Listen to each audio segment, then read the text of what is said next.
Magandang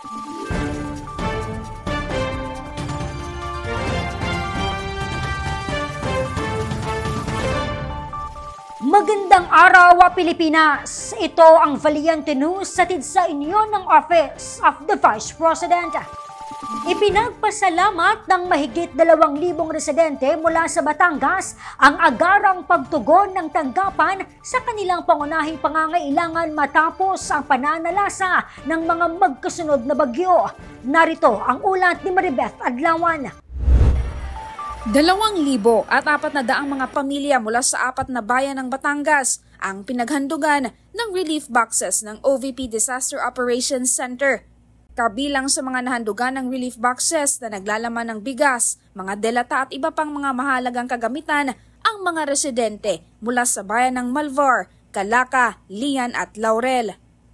Ipinagpapasalamat ng mga residente ang agarang pagtugon ng Office of the Vice President sa kanilang pangunahing mga pangangailangan. Narito naman ang kanilang mensahe para kay Vice President Inday Sara Duterte. Kami pinagpapasalamat at kahit po kayo may malayo, kami po yung natulungan.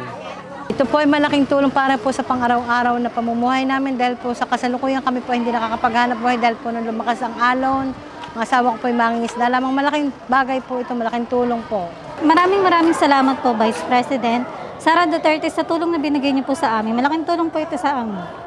Nagpapasalamat po kami kay Vice President Sara Duterte. Naabot po kami ng kaniyang kaunting ayuda. Malaking tulong ito sa aming mga tagalian.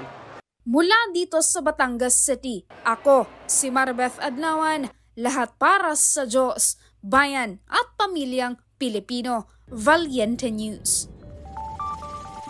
Marami pang mga balita ang dapat abangan dito lamang sa Valiente News. Ako si Claudette Loreto para sa makabuluhan, naninindigan at matapang na mga ulat at impormasyon. Maraming salamat.